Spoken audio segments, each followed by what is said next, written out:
आइए हम प्रार्थना करें।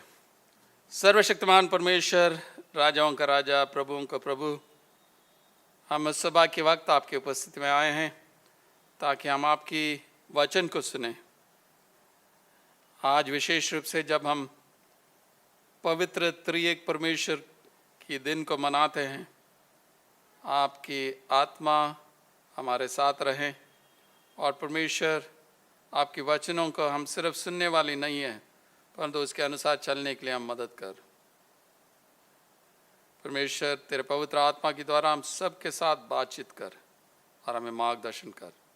ये सब प्रभु यीशु मसीह के नाम से मांगते हैं, आमीन। आज जो है पवित्र त्रिएक परमेश्वर का दिन है, पेंतेकोस्त के अगले रविवार, और इसी दिन जो है कि कलीसिया के एक केंद्रीय विश्वास के बारे में हम याद करते हैं, यानी एक त्रिएक परमेश्वर के बारे में। इसलिए पवित्र त्रिएक परमेश्वर के बारे में आज सुबह हम ध्यान देंगे। यीशु मसीह के जन्म के बाद 4वीं शताब्दी में अलेक्जेंड्रिया जो इजिप्ट में है, नॉर्दर्न इजिप्ट में है, वहाँ पे एक थियोलॉजियन था जिसका नाम एरियस था, और उन्होंने जो है एक गलत शिक्षा देने लगा और लोगों को बोलने लगा कि प्रभु यीशु मसीह जो है वो सच में प्रभु नहीं है परंतु पिता परमेश्वर ने उनको सृष्टि किया। उनका विश्वास यही था कि परमेश्वर ही हर चीज का स्रोत है, शुरुआत है। वो पहले से था, उनका कोई शुरुआत नहीं था, कोई काम की वजह से वो बना नहीं है, कि इसलिए वो सिर्फ पिता परमेश्वर पर विश्वास करता है। और उन्होंने माना है कि पुत्र होने के कारण पिता से अपना अस्तित्व प्राप्त कर चुका होगा, और इसलिए एरियस ने जो है उस पर विश्वास नहीं किया। परंतु उसकी विरोध जो है अथनेशियस, जो उन्होंने काफ़ी कुछ लिखा है और उन्होंने समझाया है कि अगर हम पिता परमेश्वर को समझना है तो हम सिर्फ यीशु मसीह के द्वारा ही हम समझ सकते हैं, क्योंकि सिर्फ यीशु मसीह ही पिता परमेश्वर को प्रकट करता है। त्रिएक परमेश्वर की जो इतवार है, हम पिता, पुत्र और पवित्र आत्मा को धन्यवाद देते हैं। पिता परमेश्वर, पुत्र परमेश्वर और पवित्र आत्मा जो परमेश्वर है, तीनों के लिए हम धन्यवाद देते हैं। और ये समझना थोड़ा कठिन है, क्या 3 में 1 है या 1 में 3 है। ऑगस्टीन जो है एक थियोलॉजियन है, उन्होंने बोला कि कोई भी ट्रिनिटी को इनकार करते हैं वो अपना उद्धार को खो सकते हैं, और कोई भी जो है उसको समझने की कोशिश करते हैं वो उनके दिमाग को खो सकते हैं, क्योंकि ये सच्चाई जो है एक मिस्ट्री है, एक रहस्य है। और प्राचीन कलीसिया को करीब 300 साल लगा कि त्रिएक परमेश्वर के बारे में लिखने के लिए, और उसी के द्वारा हमारे लिए निकाय की अकीदा मिला है जो हर संडे को हम दोहराते हैं।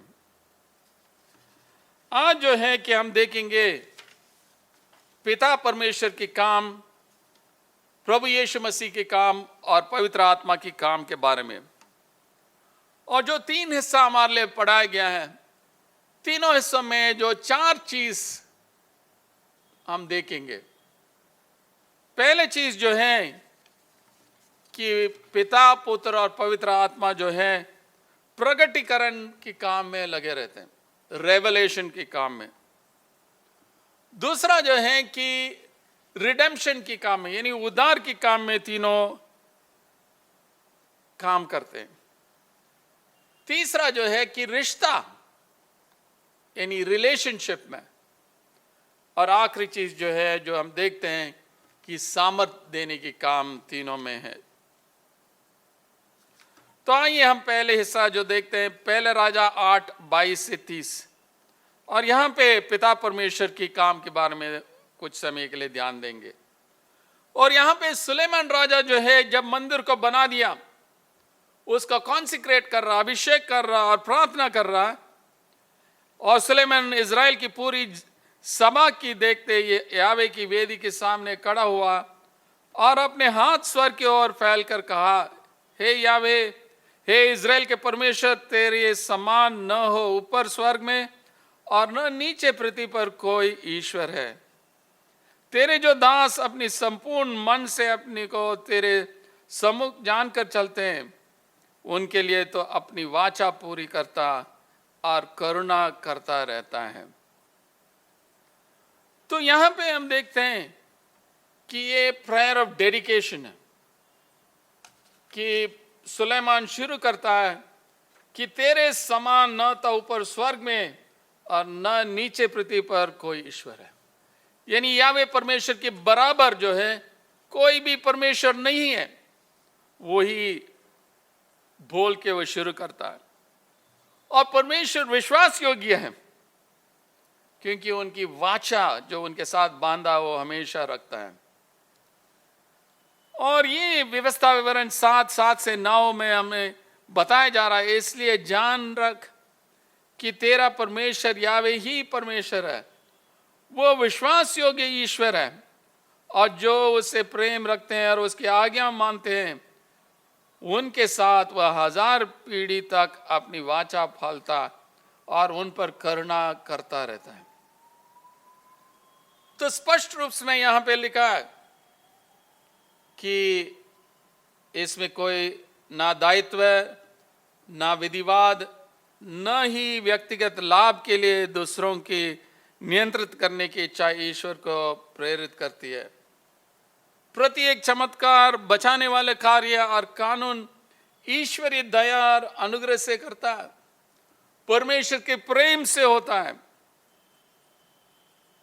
सुलेमान कहता है कि स्वर्ग में और पृथ्वी पे आपके बराबर कोई है नहीं।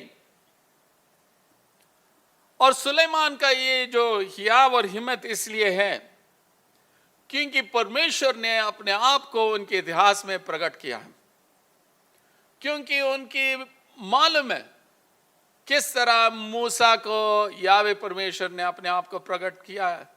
निर्गमन की पुस्तक में हम देखते हैं, मैं जो हूं सो हूं, मूसा को बुलाता है और मूसा के द्वारा मिस्र देश से इजरायली लोगों को बाहर निकाल के लाता है, उनको उद्धार करता है। तो यावे परमेश्वर अपने आप को प्रकट करता है, यावे परमेश्वर उद्धार का काम करता है, और यावे परमेश्वर एक रिश्ता मांगता है। और सीनाई पर्वत में वही हम देखते हैं, जब वाचा बांधते हैं, तुम मेरे लोग होंगे, मैं तुम्हारा परमेश्वर रहूंगा। और परमेश्वर एक देश के रूप में और व्यक्तिगत रूप से एक रिश्ता चाहता है। और सुलेमान को पता है कि व्यवस्था विवरण 12:4 से 11 तक लिखा है कि परमेश्वर अपना नाम में एक केंद्रीय आराधनालय में डालेंगे, तो इसलिए इस मंदिर में परमेश्वर की उपस्थिति रहेगा। और आखिरी चीज जो हम देखते हैं कि परमेश्वर की गुण की वजह से परमेश्वर एक प्रेम करने वाला परमेश्वर है, विश्वास योग्य परमेश्वर है, वो लगातार सत्य के रास्ते में चलता है, वो रिश्ता चाहता हमारे साथ। इसलिए उसको मालूम है कि पिता परमेश्वर लोगों के साथ मिलेगा। पिता परमेश्वर एक ऊंचा, पवित्र और रहस्यमय परमेश्वर है, फिर भी हम उनको अप्रोच कर सकते हैं। वो व्यक्तिगत रूप में मिलता है हमसे। और मंदिर जो है कि एक शारीरिक चिन्ह है कि जब हम परमेश्वर को मिल सकते हैं। तो जब पिता परमेश्वर के काम को देखते हैं, प्रकट करता है, उद्धार करता है, रिश्ता चाहता है और अपनी सामर्थ्य हमें देता है। आगे हम देखते हैं कि यीशु मसीह का काम, और यीशु मसीह के काम में भी यही 4 चीज हम देखते हैं। प्रकट करता है, उद्धार करता है, रिश्ता चाहता है और सामर्थ देता है। योना की इंजील 14:8-17 में लिखा है, फिलिप्पुस ने उससे कहा, हे प्रभु, पिता को हमें दिखा कि हमारे लिए बहुत है। यीशु ने उससे कहा, फिलिप्पुस, मैं इतने दिन से तुम्हारे साथ हूं और क्या तू मुझे नहीं जानता? जिसने मुझे देखा है उसने पिता को देखा है। तो क्यों कहता है कि पिता को हमें देखा? जिसने मुझे देखा है वो पिता को देखा है। यानी यीशु मसीह स्पष्ट रूप से कह रहे हैं कि मैंने पिता को प्रकट किया है।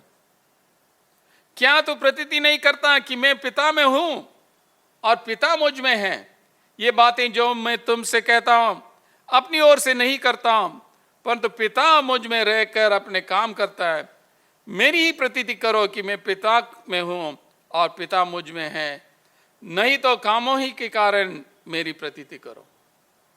यीशु मसीह स्पष्ट रूप से कहते हैं कि उनके कामों के द्वारा, उनके जीवन के द्वारा वो पिता परमेश्वर को प्रकट करता है,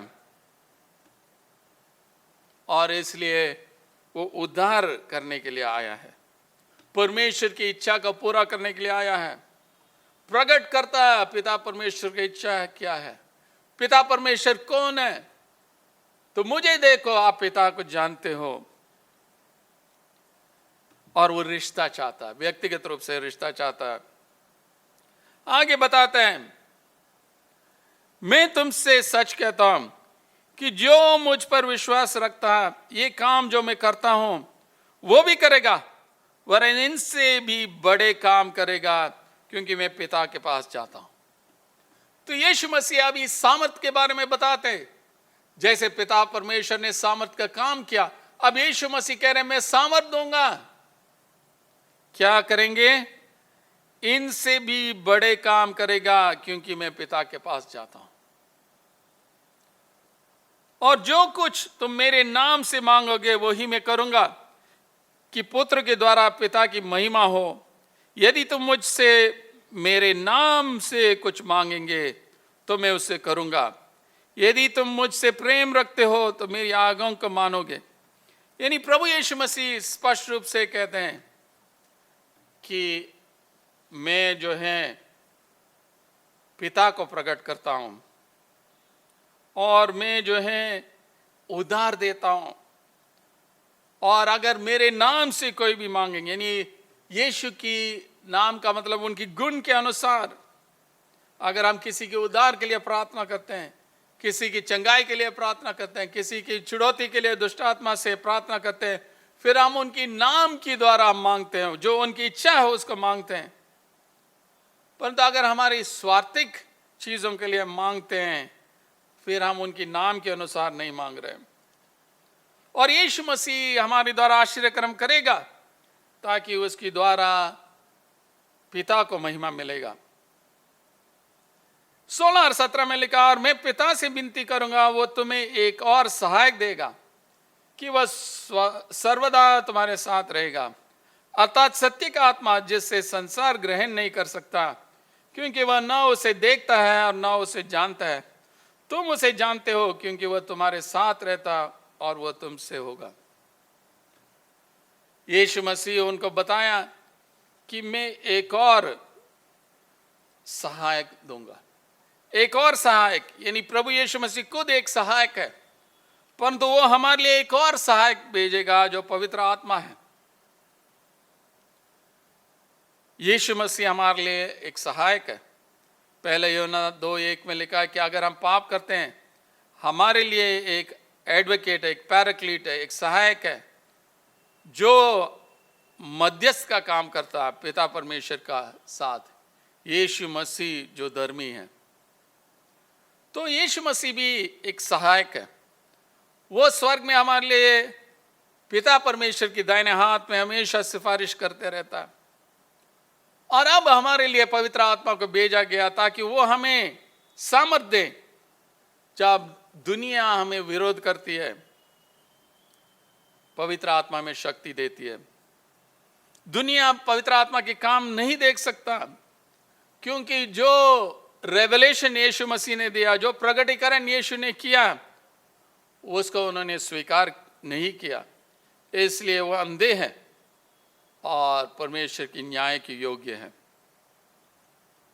तो पवित्र आत्मा का काम, तो यीशु मसीह का काम भी हमने देखा, प्रकटीकरण का काम पिता को प्रकट करता, उद्धार का काम हमारे लिए मरा और जी उठा, तीसरा एक रिश्ता चाहता हमसे कि हम उन पर विश्वास करें, और चौथा हमारे लिए सामर्थ्य देता कि हम जो काम उन्होंने किया उससे अधिक भी कर सकते हैं। अब आखिरी में पवित्र आत्मा के बारे में हम देखते हैं, और पवित्र आत्मा के काम में भी ये चारों चीज हम देख सकते हैं। पवित्र आत्मा प्रकट करता है, पवित्र आत्मा उद्धार के काम में हिस्सा लेता, पवित्र आत्मा जो है रिश्ता चाहता है, पवित्र आत्मा सामर्थ देता है। रोमी 8:1 में लिखा है, सो जब जो मसीह यीशु में हैं अब उन पर दंड की आज्ञा नहीं, क्योंकि वे शरीर के अनुसार नहीं वरन आत्मा के अनुसार चलते हैं। जो मसीह यीशु में हैं उन पर दंड की आज्ञा नहीं है, क्योंकि जीवन के आत्मा की व्यवस्था ने मसीह यीशु में मुझे पाप की और मृत्यु की व्यवस्था से स्वतंत्र कर दिया। क्योंकि जो काम व्यवस्था शरीर के कारण दुर्बल होकर न कर सकी, उसको परमेश्वर ने किया, अर्थात अपने ही पुत्र के पाप में शरीर के समानता में और पाप की बलिदान होने के लिए बेचकर शरीर में पाप पर दंड की आज्ञा दी। यानी जो कुछ हम नहीं कर पाए और हमारी जो दंड जो है वो यीशु मसीह अपने ऊपर ले लिया, इसलिए कि व्यवस्था की विधि हम में से जो शरीर के अनुसार नहीं वरन आत्मा के अनुसार चलते हैं पूरी की जाए। क्योंकि शारीरिक व्यक्ति शरीर की बातों पर मन लगाते, परंतु आध्यात्मिक आत्मा की बातों पर मन लगाते हैं। तो यही चुनौती है कि हम आत्मा के अनुसार चलना है, क्योंकि शारीरिक व्यक्ति शरीर की बातों पर मन लगाते हैं, परंतु आध्यात्मिक आत्मा की बातों पर मन लगाते हैं। शरीर पर मन लगाना तो मृत्यु है, परंतु आत्मा पर मन लगाना जीवन और शांति है। क्योंकि शरीर पर मन लगाना तो परमेश्वर से बैर रखना है, क्योंकि ना तो परमेश्वर की व्यवस्था की अधीन है और न हो सकता, और जो शारीरिक दशा में है वो परमेश्वर को प्रसन्न नहीं कर सकते। स्पष्ट रूप से यहाँ बताया जा रहा है कि अगर हम शारीरिक रूप से जीवन बिताना चाहते हैं, शारीरिक अभिलाषों के पीछे जाना चाहते हैं, फिर हम परमेश्वर को प्रसन्न नहीं कर सकते हैं। पवित्र आत्मा जो कुछ यीशु मसीह ने सिखाया वो उसको हमारे लिए प्रकट करता है। पवित्र आत्मा उद्धार की चाप हमारे ऊपर लगाता है जब हम विश्वास करते हैं। पवित्र आत्मा हमें परमेश्वर के साथ एक रिश्ता रखने में मदद करता है। पवित्र आत्मा हमें सामर्थ देता है।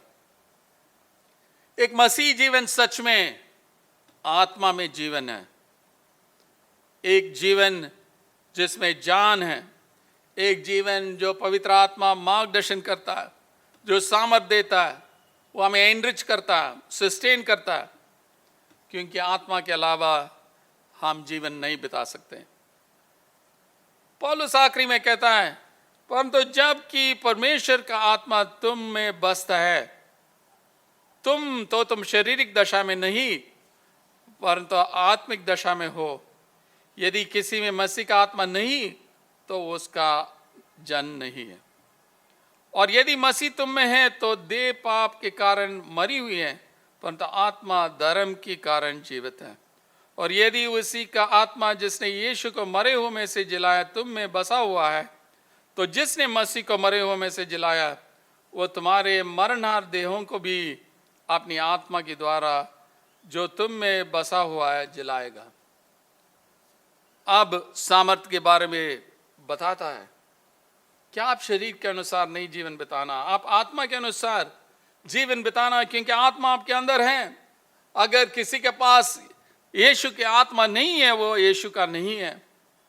परंतु जो आत्मा यीशु को मरे हुए में से जिलाए वही आत्मा हमारे पास दिया है, फिर हमारे पास शक्ति है। एफिसियों 1:19 में लिखा, और उसकी सामर्थ्य हमें जो विश्वास करते हैं कितनी महान है, उसकी शक्ति के प्रभाव है कि उस कार्य के अनुसार जो उसने मसीह में किया, कि उसको मरे हुए में से जिलाकर स्वर्गीय स्थानों में अपनी दाहिने और सब प्रकार की प्रधानता और अधिकार और सामर्थ्य और प्रभुता की और हर एक नाम के ऊपर, और न केवल इस लोक पर आने वाले लोक में भी लिया जाए बिठाया। तो यही जो हम देखते हैं सामर्थ, पवित्र आत्मा का सामर्थ हम सब के लिए दिया गया है। तो इसलिए हमारा काम क्या है? तो पौलुस अंत में कहता है रोमी 8:12 और 13 में, सो हे भाइयों और बहनों, हम शरीर की कर्जान नहीं ताकि शरीर के अनुसार दिन काटें, क्योंकि यदि तुम शरीर के अनुसार दिन काटोगे तो मरोगे, यदि आत्मा से देह की क्रियाओं को मारोगे तो जीवित रहोगे। आत्मा से देह की क्रियाओं को मारना, शरीर के अनुसार दिन नहीं काटना, तो यह हमारे कर्तव्य है। हम शरीर के कर्जदान नहीं है, क्योंकि अगर हमारे पाप रूख और हमारे पाप में अभिलाषों के अनुसार हम चलते हैं, उसका अंत मृत्यु है, अनंत काल की मृत्यु है और कभी कभी शारीरिक मृत्यु है। इसलिए हम आत्मा की शक्ति से जो हमारी अंदर शरीर के अनुसार जो चीज़ें हैं उसको मार डालना है। और ये ज़्यादातर हमारी दिमाग में शुरू होता है, और अगर हमारी दिमाग के ऊपर हम काबू रखते हैं तो फिर हम जीत जाएंगे। 2 कुरिन्थियों 10:5 में लिखा है, सो हम कल्पनाओं को और हर एक ऊंची बात को जो परमेश्वर की पहचान के विरोध में उठती है खंडन करते हैं, और हर एक भावना को कैद करके मसीह की आज्ञाकारी बना देते हैं। हर एक भावना को कैद करके मसीह का आज्ञाकारी बना देते हैं। We take captive every thought so that we can control how we believe. परमेश्वर पिता की प्रेम और मोहब्बत की वजह से अपना एकलौता पुत्र को हमारे बीच में भेजा ताकि वो हमारे लिए मरे, ताकि हम जिएं। यीशु मसीह का प्रेम, पुत्र का प्रेम इसलिए हुआ कि वो हमारे लिए क्रूस की ओर गया ताकि हम जीवन पाएं। पवित्र आत्मा हमारे अंदर बसता है, नवीकरण लाता है, परिवर्तन लाता है, ताकि हम सच में जीवन पाएं और बहुतायत की जीवन पाएं। तो आज इस पवित्र त्रिएक परमेश्वर के दिन में हम पिता परमेश्वर, पुत्र परमेश्वर और पवित्र आत्मा परमेश्वर को धन्यवाद देते हैं। हम आत्मा के अनुसार हमारे जीवन बिताएं ताकि हम जानें पिता, पुत्र और पवित्र आत्मा हमारे जीवन में काम करते रहते हैं, ताकि हम हमारे जीवन बदल जाएं और हम मसीह की तरह बनते जाएं। खुदा आप सबको आशीष दें। आइए हम प्रार्थना करें। सर्वशक्तिमान परमेश्वर, हम इस पवित्र त्रिएक परमेश्वर के दिन के लिए धन्यवाद देते हैं। पिता, आपकी महान प्रेम के लिए धन्यवाद देते हैं कि आपने अपना एकलौता बेटा हमारे लिए भेजा है। हम धन्यवाद देते हैं प्रभु यीशु मसीह के प्रेम के लिए। उन्होंने अपना जान क्रूस पे हमारे लिए दिया है और तीसरे दिन जी उठा और आपकी दाहिने हाथ में हमारे लिए सिफारिश करते रहता है।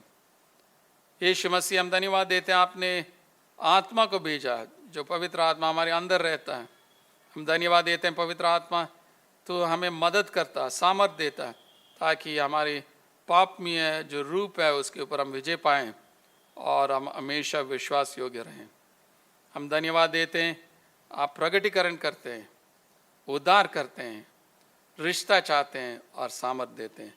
हम सब के ऊपर अपनी आशीष के हाथ रख और हम सबको तेरे जलाल के लिए इस्तेमाल कर। ये सब प्रभु यीशु मसीह के नाम से मांगते हैं, आमीन।